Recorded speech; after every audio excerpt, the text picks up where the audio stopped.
ಎಲ್ಲದಕ್ಕೂ ಟೈಮ್ ಬರ್ತದ, ಎಲ್ಲಾರ್ಗೂ ಟೈಮ್ ಬರ್ತದ ಅಂತಾರಲ್ಲ, ಆ ಟೈಮ್ ಈಗ ಬಂದದ. 13 ವರ್ಷಗಳ ನಂತರ ನಿಮ್ಮ ಲೈಫ್ ಚೇಂಜಿಂಗ್ ಮುಹೂರ್ತ ಫಿಕ್ಸ್ ಆಗಿದೆ. ಉಳಿದ ಎಲ್ಲಾ ಇನ್ಫ್ಲೂಯೆನ್ಸರ್ಸ್ ಜೊತೆ ಈ video like, comment, share, subscribe ಮಾಡ್ಲಿಕ್ಕಲ್ಲ, ಸಜ್ಜನರ ಹಿತಕ್ಕಾಗಿ, ಸನಾತನ ಧರ್ಮದ ಜಯಕ್ಕಾಗಿ.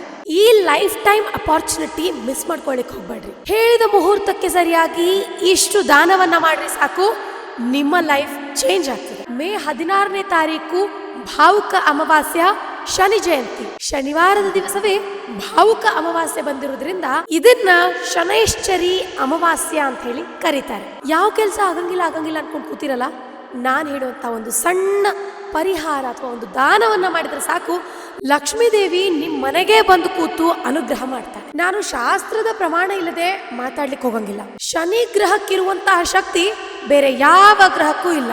ಪ್ರತಿಯೊಂದು ಗ್ರಹಕ್ಕೂ ಕೂಡ 3 ದೇವತೆಗಳಿರ್ತದೆ. ಶನಿ ಗ್ರಹಕ್ಕೂ ಕೂಡ 3 ದೇವತೆಗಳಿದ್ದಾರೆ. ಮುಖ್ಯ ದೇವತೆ ಶನಿ, ಅಧಿದೇವತೆ ಸಂಪತ್ತನ್ನ ಕೊಡುವಂತಹ ಪ್ರಜಾಪತಿ, ಪ್ರತ್ಯಧಿ ದೇವತೆ ಶಿಕ್ಷೆಯನ್ನ ಕೊಡುವಂತಹ ಯಮ. ಶನಿ ದೇವರನ್ನ ಒಲಿಸ್ಕೊಂಡ್ರಿ ಅಂತಂದ್ರೆ ಪ್ರಜಾಪತಿಯಿಂದ ಸಂಪತ್ತು ಬರ್ತದೆ. ಇನ್ನ ದಾನವನ್ನ ಎಲ್ಲಿ ಕೊಡಬೇಕು, ಎಷ್ಟು ಕೊಡಬೇಕು, ಹೆಂಗ ಕೊಡಬೇಕು, ಯಾವುದನ್ನ ಕೊಡಬೇಕು ಅನ್ನೋದನ್ನ ಹೇಳ್ತೇನೆ.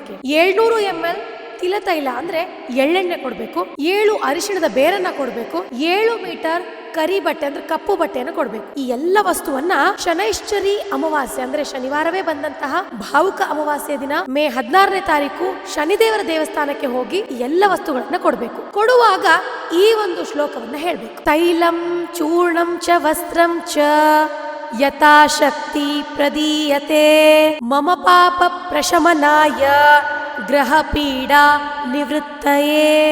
ಇಷ್ಟು ಹೇಳಿ ದಾನವನ್ನ ಕೊಡ್ರಿ. ಹಾ ಸಾಧ್ಯ ಆತು ಅಂತಂದ್ರ ಶನೈಶ್ಚರ ಅಮಾವಾಸ್ಯೆ ಅಂದ್ರೆ ಶನಿ ಶಾಂತಿ ಹೋಮವನ್ನ ಮಾಡಿಸ್ರಿ. ನಿಮಗೆ ಸಿಗ್ಬೇಕಾದಂತಹ ಸಕ್ಸಸ್ 1000 ಪಟ್ಟು ಹೆಚ್ಚಾಗ್ತದೆ. ಸಾಸಿವೆಷ್ಟು ದಾನವನ್ನ ಮಾಡ್ರಿ, ಸಾಗರದಷ್ಟು ಒಳಿತನ್ನ ಪಡೀರಿ. ಕೊಡ್ಲಿಲ್ಲ ಅಂದ್ರೆ ಏನಾಗ್ತದ, ದಾನ ಮಾಡ್ಲಿಲ್ಲ ಅಂದ್ರೆ ಏನಾಗ್ತದ ಅನ್ನೋ ಒಂದಿಷ್ಟು ನಾಸ್ತಿಕರಿದ್ದಾರೆ. ಅವರಿಗೆ ಇಷ್ಟ ಹೇಳಲಿಕ್ಕೆ ಬಯಸ್ತೇನೆ. ಒಂದು ವಸ್ತುವಿಗೆ 3 ಅವಸ್ಥೆ. ಒಂದು ಭೋಗ, ನೀವರ ಅನುಭವಿಸ್ರಿ. ಇನ್ನೊಂದು ದಾನ, ಇನ್ನೊಬ್ರಿಗಾದ್ರೂ ಅನುಭವಿಸ್ಲಿಕ್ಕೆ ಕೊಡ್ರಿ. 3ನೇದ್ದು ಇವೆರಡೂ ಮಾಡ್ಲಿಲ್ಲ ಅಂತಂದ್ರ 3ನೇದ್ದು ವಿನಾಶ.